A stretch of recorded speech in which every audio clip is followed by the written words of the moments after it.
This is the Scam Mobile. Y'all ready to ride? Man, shout out America, man. I couldn't do this without y'all, man. We just show y'all what y'all could do if y'all wanted to get rich. The couple's American dream quickly turned into a nightmare after wiring nearly $800,000. All of that money went to a scammer.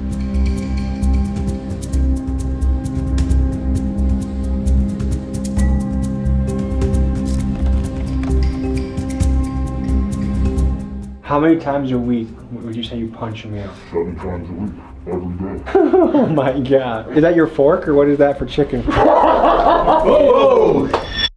12 people are facing more than 100 charges in a major credit fraud scheme. University student accused of stealing more than $500,000 in a credit card scam. It's shocking video of thugs chasing a mail carrier. Why? It's believed they wanted the master key he carries that opens mailboxes for the entire neighborhood. 25 investigates exposing a check scam that can wipe out your bank account. We're talking about scammers who can clone any of our voices using artificial intelligence. We are talking about $100,000 in forged checks. Whether it's a scam call center from India, a billionaire's Ponzi scheme, a guy pretending to be a Nigerian prince, or a U.S. senator out trading hedge funds while employed on the taxpayer dime, the truth is people hate getting scammed. After all, there are entire YouTube channels dedicated to getting revenge on scammers. You see, scammers are people that leverage social engineering, also known as human hacking, to steal, manipulate, and exploit. They'll make their approach, get you to trust them, then before you know it, they'll disappear into thin air after they've extracted your bank account, social security, or other valuable information. Today, we dive into the world of fraud and scamming, and we uncover how some of the scams are happening right now. We'll cover the biggest scam that's ever occurred in U.S. history, and we'll talk to the scammers to see how they think and what motivates them. And by the end of this, we'll provide you with tips on how you can avoid getting scammed yourself. This is the world of scammers. Let's dive in. There are people out there looking to exploit your data for their own gain. With scammers like this out there lurking, it's a good idea to protect yourself. To guard against shenanigans like this, I use the sponsor of today's video, Delete Me, to help keep my footprint off the internet. What Delete Me does is they go after the data aggregators that are out there on the internet that are trying to sell your information. With nutcases out there trying to dox you and steal your bank information, you've got to take action. When you use my promo code of Tommy20, you get 20% off of your subscription. Because when it comes to your banking, where you live, your personal information, you gotta protect yourself. And now, back to the episode.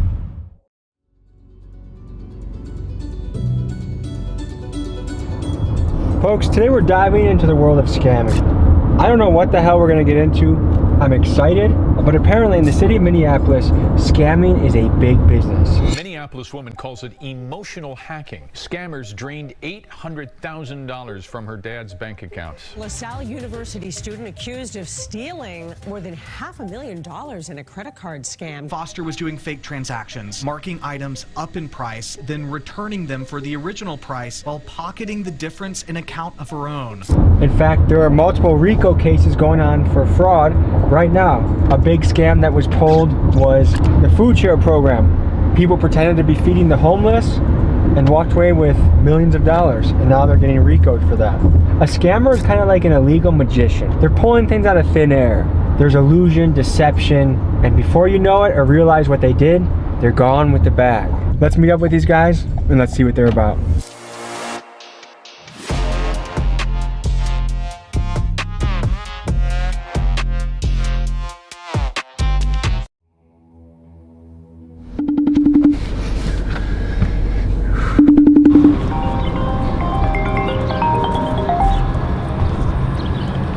Yo, my boy. Is that you? Yeah, this me right here. I'm in that rental car, that white car. Alright, bet I'm finna walk over there. Okay, door's unlocked.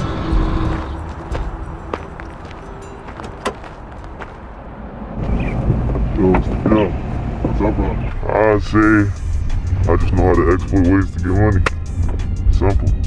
What are the different plays we're gonna be getting into today?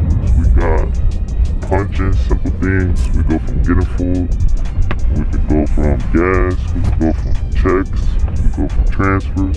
Stem work. It's all different type of ways you can get into it. So what got you into this world? Alright, so look, it started when I was younger. It was this rapper, his name TJX6. When I was young, real young, I always just listened to his music and wondered, what the is this dude doing? I started getting into it, digging in, and it started with cars. you listen to the music, he's talking a lot about cards and checks, really. When he was talking about that, I kind of picked up on some things, and over time, I just got smarter and smarter and figured everything out. So what was the first play you ever made? It was on Telegram. It was this African dude I met, and we was talking for a long time, and he told me something called, it's a certain type of check that you can order off a login. Ship the check to a drop. I picked it up, put it in the ATM, 6,900 came. That was my first ever play. And ever since then, I've just been on it. Has this ever put you in a risky situation? Money, pretty much scamming down here is pretty popular. I mean, in the city, everybody knows what's going on now. So if you find somebody that wants to do it, they know what they're signing up for. They know what comes behind it. Are there rich scammers out there? You can really get rich off scamming. That's real. Pretty common. Six-figure rich, seven-figure rich. That's real. Rather than judging these kids, I wanted to try and put myself in their shoes. Now, I know I'm overgeneralizing here, but here's the theory I'm working with. A lot of these kid scammers are from Gen Z, and this is the generation that saw their parents lose their house in the 08 mortgage crisis as the bank executives responsible got rewarded by multi-million-dollar bonuses, and the banks that fundamentally scammed the country got bailed out by the tax money of the very people they scammed. So essentially, these kids witnessed a financial system that openly didn't give a shit about them or their parents, so heck, why not pull a scam of their own? And kind of explains the sense of nihilism that we've seen creeping into this Gen Z generation. Whether you talk about scammers, the Kia boys, or just an overall sense of I don't give a because it seems like the world around them is crumbling. Now, from a cultural standpoint, we've seen the rise of scam rappers, guys like Baby Tron, TJX6, and Punch Made Dev, and these are guys who look effortlessly cool, ridiculously rich, and they seem to be easily getting away with scams on major banks and institutions. So yes, it's easy to point the fingers at the scammers you see here, and yes, they have a moral responsibility of what they are doing, but are they not just an underworld byproduct of a system that white-collar scammers created? I don't know. That's just a theory I'm working with. Do you save much of your money? Yeah. I'm not scamming long term to be scammed by for the rest of my life. This shit's all like with anything you do, any hustle. All that shit just quick until you move on to your next, you feel me, next steps. Have you ever been almost caught by law enforcement?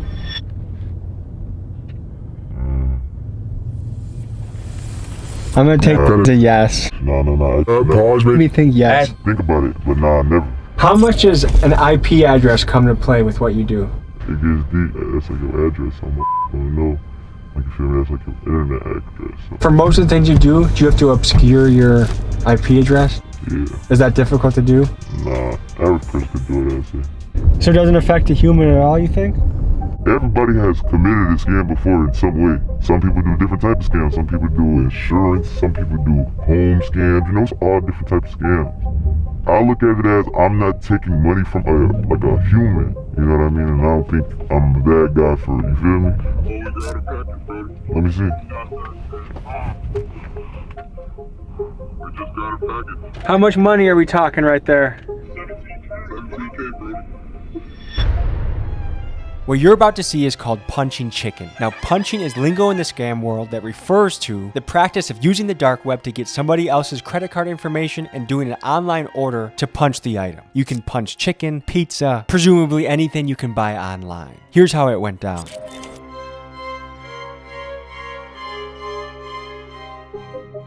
This is the website that I will buy the cards from to do the punching.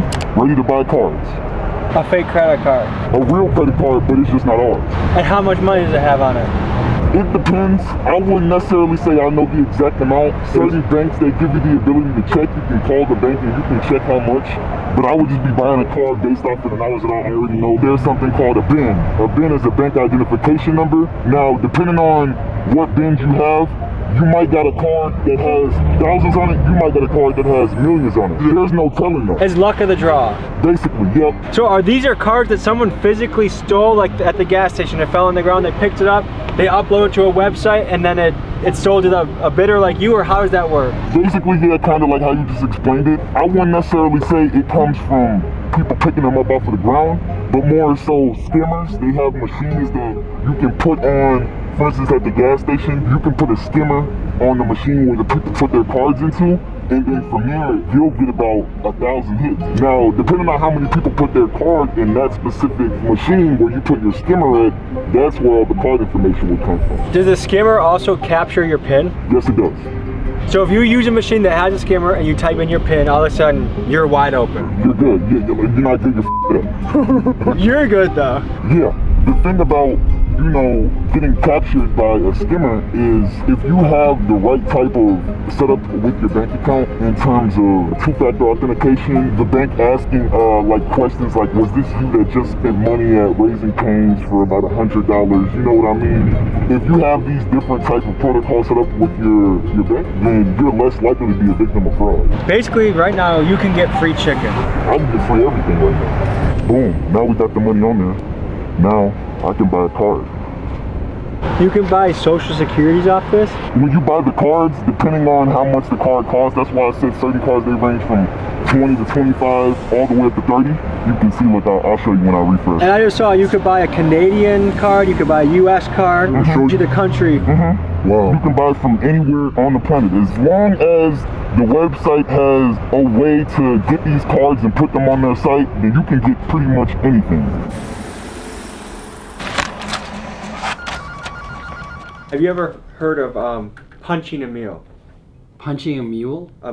We spoke to legendary lawyer Bruce Rivers and a man who's a financial crimes expert to get their opinion on the scams you see unfolding in this video. Punching a mule. No, I've never heard of that. That's where you apparently acquire someone else's credit card and you use that to buy free food. You know, there's a lot of scams going on. There's the skimming that goes on, like at a gas station, somebody attaches a skimmer. That's actually happened to me. Somebody tried to buy some stuff at a sporting goods store, like $2,000 worth of, on my credit card. And then I see the guy in court on the hook for it. I mean, I was like, holy shit, that's the guy that stole my identity. Had to trace it all back. We figured out exactly what pump it was. We figured out exactly where it was. And he had been doing this all over the place. So I saw him in Hennepin County in court.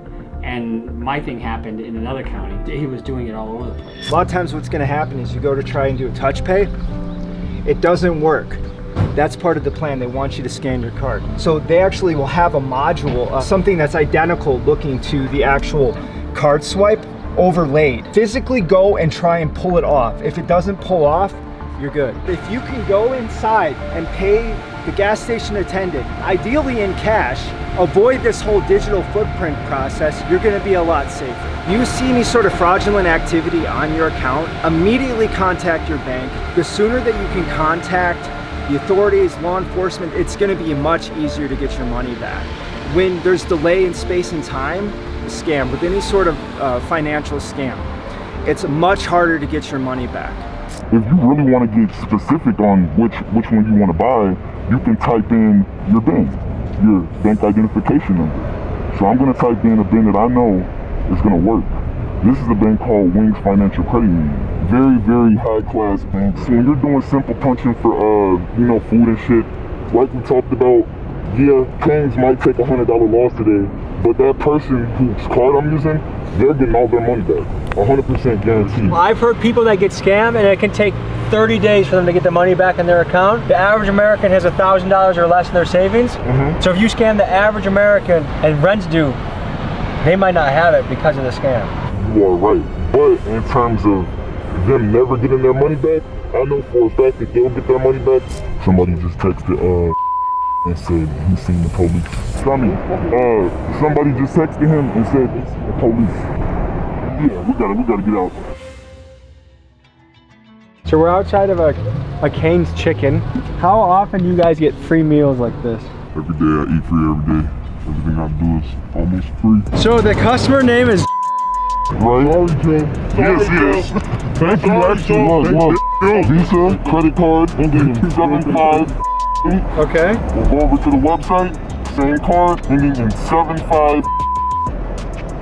Can't make this shit up. Okay. Some guy named just lost $50 because some guy got 50 chicken nuggets. 80, and we finna eat good. Okay, are you the police? You're the police? Let's get out of here. After successful chicken punching, the fellas decided to take their chicken to a warehouse in a secure location so they could eat their chicken in peace. Alright, bet we finna get into the basement and eat. So on a scale of 1 to 10, how illegal was that, what we just did? That's like a 10, because I fully completed it, you know? And anything that you do that you're doing fraudulently, it's always going to be a 10. The only thing that makes it more secure is that I didn't go in there and swipe a card. So they can't say that I did anything illegal. If they caught you, what would be the punishment? You know, it's a white collar crime.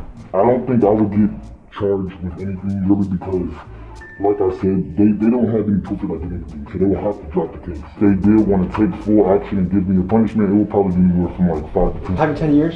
Just for some shit. What makes it worth it? Times hard for everybody right now. So it's like, if you ain't got no money, but you got somebody's card, you get all good. Just the other day, I got good lines like this. Is it that easy to get away with? Yeah, 100%. I'm always in and out. I've never been in a spot and they tried to hold me or tell me, oh, we can't give you what you're paying for, you gotta wait a little bit, you know? But in terms of me going into a restaurant and I swipe a card, say that card declines. I swipe another card, I know they're looking at you weird. Give us a second. Matter of fact, you can't swipe any more cards. Just wait right here for us while we get the system set up, right? While they're getting their system set up, they're really calling the police to tell you, like, hey, this guy's in here trying to commit fraud. So do you even get nervous making a play like this? Hell no. It's easy, bro. I've been doing this shit since 2017. All right, let's see if this is real chicken or scam chicken. Come on. If you could say a message to the CEO of Raising Cane's, what would you say? Hey, thank you for the chicken. You fed a lot of hungry people tonight. I guess big dogs gotta eat.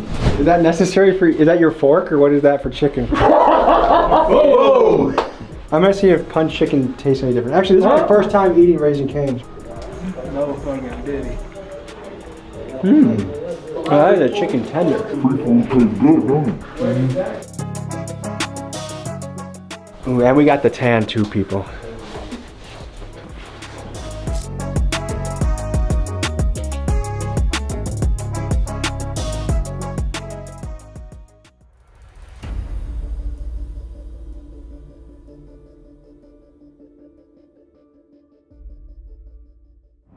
I had something to change around with the car because it weren't grabbing, what is it, the CVV, but we had to code to change that shit around, take care of that. Alright, boss, the page ready to go? Yeah, I'm finna, once this nigga wake up, motherfuckers probably gonna get this sent out on today or tomorrow. I'm gonna give his ass a call, wake his ass up. So, the guy that's sleeping, what role does he play? The guy that's gonna wake up? So, the guy that's sleeping plays a very important role. He's the one that do send-outs. Basically, I can't get into too much detail, but he does send-outs for banks and we're able to access logs that way. Best way I can describe it is it's a message coming to your phone. Okay. How hard is it to get your hands on this type of paper? It's easy. You can get it. Anybody can get paper like that. What does it take for this to be legit? Like, is this a tough part of the puzzle, or is this pretty easy part of the puzzle? One of the easiest parts anybody has access to it. How many hours a week do you think you work doing this? I still have fun. I still carry on life. It's probably gonna take hours out of the week. I'll probably save maybe like 10, 15 hours together. Most of the shit is fast. What makes someone good at this? Connection. The more connections you have, the person has something for everything in every field, because there's not just one type of scam to be rich. Does this profession make you nervous? No. Is it risky? Yeah, for sure. Can't be nervous though. What's your philosophy on life? The world is mine. Have fun while you're young. Is it hard to keep this on the hush? If you're busting big plays, is it hard not to flex it or to talk about it? Definitely. I'd say that's one of the things. Now I'm getting to the point where I've been doing it for a minute. I don't care anymore. You know, I'm doing so like I won't even post. What's your specialty? Have different specialties. You always level up, so I can't say I have like one good specialty, but I can do anything that I want. That's another thing. I think my good specialty is I can figure out whatever I want to learn. Anything. Were you good at school? Yeah, I was good at school. Did you like school? Yeah, school was fun. What do you call yourself? Baby J. What's your specialty? I'm good at talking, really. He's good at talking. You feel me? Everybody play different roles. So this is one of my guys right here. He might come to you, ask you a couple questions, and you'll get that. But basically, this right here is a check that I cooked up. This is like a real check that I made a copy of, basically. So let me try to show you. This what it look like originally, and this what it look like now. Exact same thing, exact thing. And this right here, the way that I'm doing it, a lot of people don't know how to do it this way. Check fraud. Printing out fake checks, cashing them at a bank. What normally happens isn't that the person who's doing the fraud is the one cashing it in. Usually they get some unsuspecting person, oh, I can make you a lot of money, and so they write the check to that person. So there's a middle guy in between, and it's usually the person that's unsuspecting, not thinking that it's a fraudulent check, and all of a sudden they go to the bank and they try to get the cash. And sometimes it works, sometimes it doesn't. It's usually the unsuspecting person, not the person who's behind the scheme.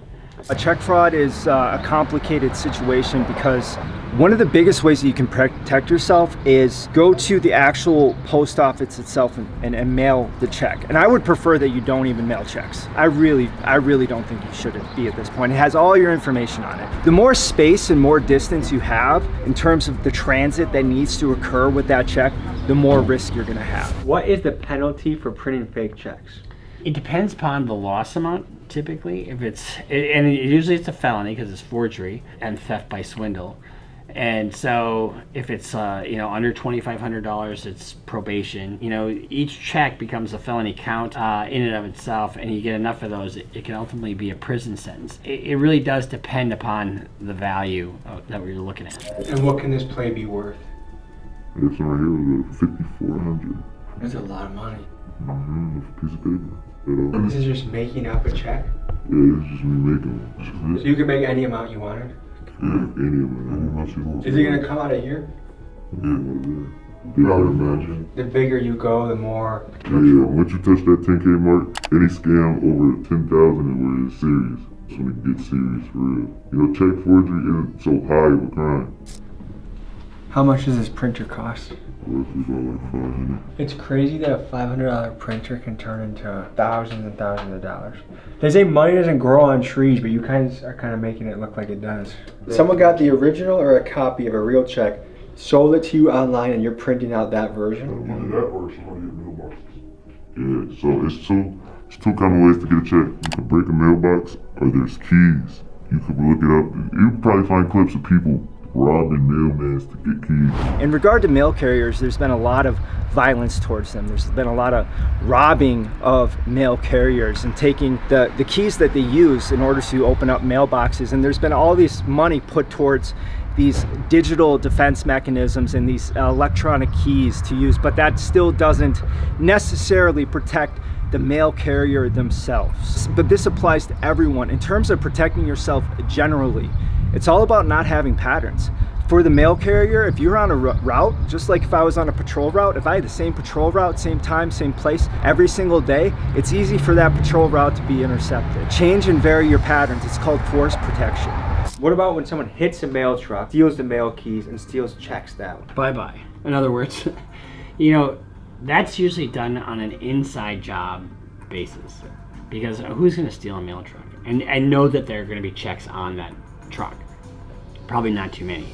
Which is the most risky part of this puzzle? I say out of all of them, the risky part, 9 times out of 10, you guess the most riskiest part and who has the most important role in this particular style is the person who's getting the checks. So, when you scamming, it's not always like somebody's always we're always the villains. Like, we also helping people because we split the money that we never just running off. We split it 50-50 with them. Just now, right now, look what happened to her. Someone just said, I swear I got evicted, I gotta get back on my feet, and you said, I got you, cuz. Send me ID. Someone's sending you their bank right now, this is right now, look at the time. This is today, look, this is today. Some people actually need help, so it's like sometimes. I know people to this day that bring me other people's accounts. You see how real this look? If you're a big teller, you put that up to the sky, you'll see like, you see me? Like this is a real one.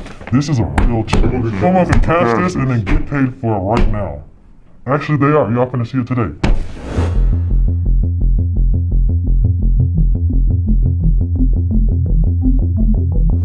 We can only fit so much into a YouTube video. All of this will be available at Patreon only. Highly recommend you check that out. Link is in the description. Would you say this is up there, Miguel, for things you've done? Top 3 for sure. This is fucking ridiculous, dude. I'm not exactly sure what we were about to do, but it feels sketchy. The first scamming video I put out, people are wondering, is this guy for real? Is he scamming us and believing that it's real? But like the casualness of which we're doing some of these things is like, Nah, you know what it says. see what the fuck going on, man. We cracking accounts, not safe. We are cracking accounts, not safe. It is less dangerous. Do not get killed trying to crack a safe. We crack accounts. Please don't. Please do not. So does Minneapolis feel lawless right now? Certain parts is lawless. I'm not gonna lie, this whole city is known for scamming. That's like the biggest thing. Like even from the politicians to our parents to other people's parents. How do the politicians scam? They're in on a lot of shit. Like they get paid bribery and shit. Like they're into like the non-profit frauds and shit. Politicians here, they're dirty too. They play dirty games. Even the police even play dirty games. He's not going to mention some of the biggest scams going on. Here's a look at something that's actively happening in the city right now. Here it is. One of the largest scams in United States history happened right here in Minneapolis. During the pandemic, the Minnesota Department of Education was tasked with overseeing the handout of meals to kids, the needy, and the homeless during the COVID era, and they delegated local supervision to nonprofits like Feeding Our Future. What happened next was a tsunami of swindling. These nonprofits fraudulently claimed to be feeding thousands of kids a day within just weeks of being formed. Not only were literal tons of food wasted, but the fraud ended up costing the US taxpayer about $250 million. As of now, there are dozens of people being indicted and brought to trial, and to this day this stands as one of the biggest scams in US history. In the dirty streets of Minneapolis, mama doing dope, daddy got no hope. He just scam, y'all. There's a system scammed us out of both our parents. CIA bought dope to the motherfuckers in the city. My daddy, they got him out the way. Ain't trying to pay no child support. It's cool though, bro. Cause you know we gonna do, we gonna grind, nigga. This that shit that we love, nigga. We love making that money, yeah. We gonna do whatever it takes to make that money, This shit get wicked out here for real. Yeah, I'm not a bad guy. I'm not gonna say this like I'm the biggest, baddest guy to do this to people and shit. Nah, bro. I just do this to get by people to get to hear me. What percentage of scammers would you say are balling, and what percent of them would you say are actually kind of broke? How goes the scammers? Like, there's always the one main person, then there's the middleman, then there's the middle's middle. You know, like, it's like a tree. One person passes a card to one person, that person gets passed down to the main person. The main person is the one who splits the money to everybody and decides how much everybody else is going to get. And so all scammers are not rich. That's another thing. Like, you can be a scammer and not have a way. Feel me? Like in scam world, there's always a new scam. That's another thing. And it's about who figures out the scam first. You can't really say it's too many runners. Like it's like you always tell like when you a scammer, you know who a runner and who's boss trying to find new moves. But don't get it confused though. I just seen runners turn into bosses. You feel me? Like it's a lot of runners that became the man, that man. You feel me? So big thing in the scam world, getting slimed out too. What is that? Slimed out is like say Mexican, brother just did a move and you like, I'm not paying you or who you brought. It's over with. I'm taking the whole bag. That's what I read was talking about karma yesterday. It's karma in the scam world too. Not also somebody. Last time I said it's not what I think it's about. It's about wiping it down. That's a whole other step. That's what I'm saying. It's not just like easy. You can't just wake up and come. It's not that easy. Now, it's that easy to do basic shit, but it gets deeper than that. It can be a blessing and a curse at the same time. It just depends on how you break your move. You gotta stay consistent too. You gotta stay consistent with anything you do. Alright, you're filming. I'm gonna show y'all some box action. Scammers operate in a climate of deceit. You see, fraud is a game of smoke and mirrors. These guys ran off with the camera to presumably make an ATM play, and what I saw on the tape left me questioning reality.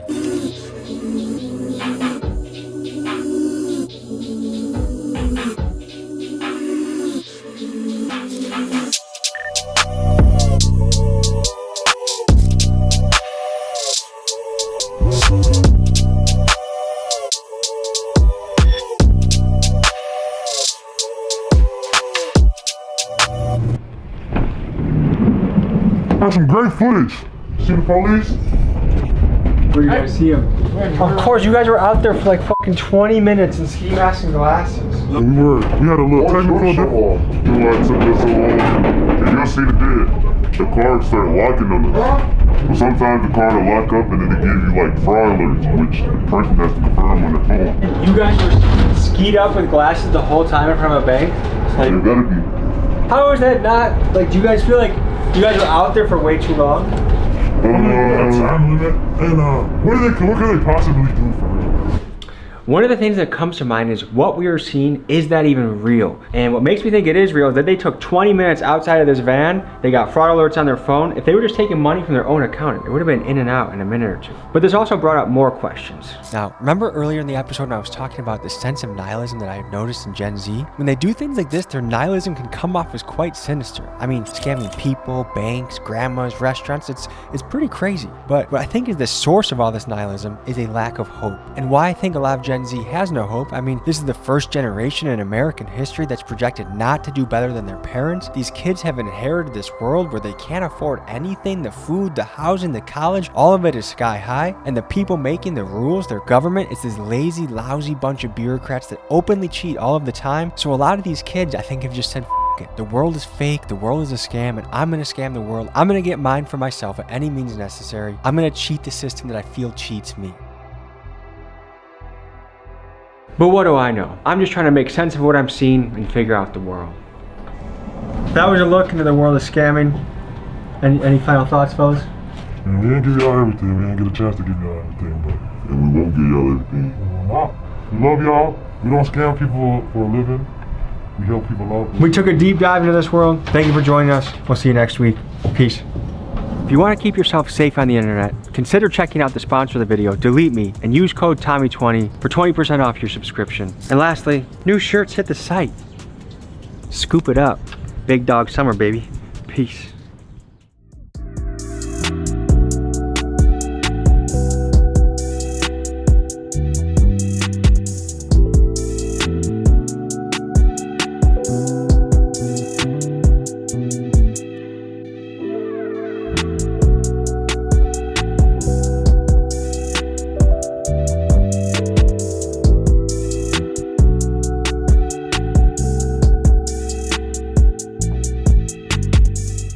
Folks, hope you enjoyed this episode.